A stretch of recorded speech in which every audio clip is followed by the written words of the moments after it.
I'm reading a scene from a story that I'm writing called Echoes of Regret. I'll start. A loud knock echoed through the room. My eyes shot open and quickly flooded with light. The loud knocking sounded off again, quickly rushing up as I made my way to the door, swinging it open. There stood Darius, towering over me, his hand raised to knock again. Droid wants to speak with you, he says calmly, before going down the squeaking stairs. Looking down the hall, I see the door wide open with the lights on. Taking a deep breath, I walk down the hall towards his room, the floor shifting under my weight. My fingers tap on the side of my leg as I get closer to his room. Annabee, a raspy voice says from inside the room. No need to be a stranger. I stepped into the room as he erupted into a fit of coughs. He held his hand up. I'm okay. Hi, I say, leaning against the door frame, crossing my arms, looking at the shell of a person I knew all those years ago. His bones and veins are visible through his thin skin. And when my eyes met his, I couldn't help but notice they were sunken and bloodshot. You look great for a dying guy, the words spilling from my mouth, shifting from my tippy toes back onto the heels of my feet. I thought you would have tossed my letter, he whispered. Sit. He nodded to the chair next to the bed, his movement so soft I almost missed it. Looking around, I stepped towards the chair, seeing all of the pill bottles and papers covering nearly every surface other than the chair. Sitting down carefully, I rested my hand on my lap, looking around the room before smiling tightly at Druid. You know, when I left, I didn't know how great your life would be, Annabeth Harrington. He clears his throat, adjusting in the bed, diverting his sight to the ceiling. Yeah, it's been fine, I said, taking a deep breath, drawing circles on my knee with my fingers, diverting my sight to the floor. There were scrapes from the heavy furniture being pulled across it. Looking back up, I saw him still looking at the ceiling. I'm sorry, he said, and I almost didn't hear him. Hell, I'm still not sure I wasn't hearing things. Raising my eyes up from the floor, I looked at him, confused. What? I'm sorry I wasn't there. He paused, catching his breath, looking over at me. You were just a kid. I was mad at you for a while, but you were just a kid, I said. I was old enough. You needed me, and I wasn't there for you. His voice almost a whine, making me want to rip my ears off and throw them across the world. I had a life that you couldn't have given me.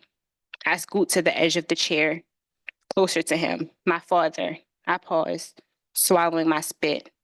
The man who adopted me after everything settled. When I told him how much I hated you, he said you probably hate yourself a lot more than I do. Well, did. His head dropped to the side to look at me. You don't have to hate yourself for what happened between us, I said, because I don't. I'm healed. I took his cold hand in mine, giving it a squeeze. Thank you, but you're my little sister. I left you behind, and I shouldn't have. You're wrong, Druid. I released his hand, placing it on his side. My life is better than it would have been if I were raised by you.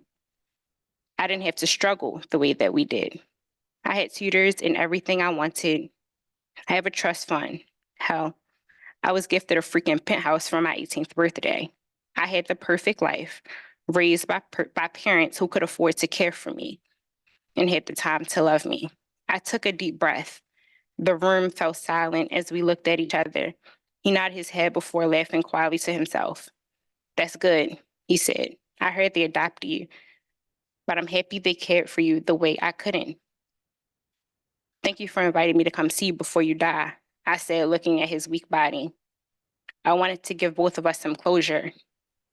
I fought with the idea of sending the letter, he said. Why? Why wouldn't I?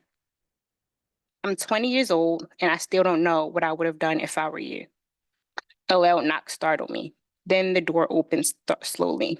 Darius stood there with a plate of food and apple juice on a tray. Sorry to bother you guys. I'm just bringing you breakfast, he said.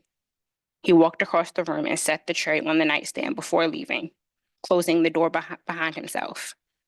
Jewett sat up slowly, grabbing the plate from the nightstand, and for a moment, all that can be heard is the silverware moving across the plate and his labored breathing as he began to eat. And that's it. Are there any questions for Michaela? Yes. Yeah. Michaela, I love the story and I can't wait to read the novel. You should send me a copy when you publish it. Mike, and I really enjoy how like this sweet moment between these two characters. How far into the novel is this scene, one? And two, how did you want to like what was your process in characterizing this interaction and not having it steer too sour or too bitter or too sweet? I don't know how far it is. I like when I write stories, especially longer ones, I just write scenes and then I kind of like put them how I want it to be. It's closer to the beginning though, is where I wanted. Um, I at first I rewrote this thing like 4 times. And at first it was more of a sour scene, like kind of fueled by hate. And then that's when it like, oh, well, this is too sweet. So I really wanted it somewhere in the middle of like, I don't really resent you. I don't hate you, but I don't really see you as family the way I would have if we would have, been together all that time. Okay. That is, she wants to go. Any other questions? Thank you so much.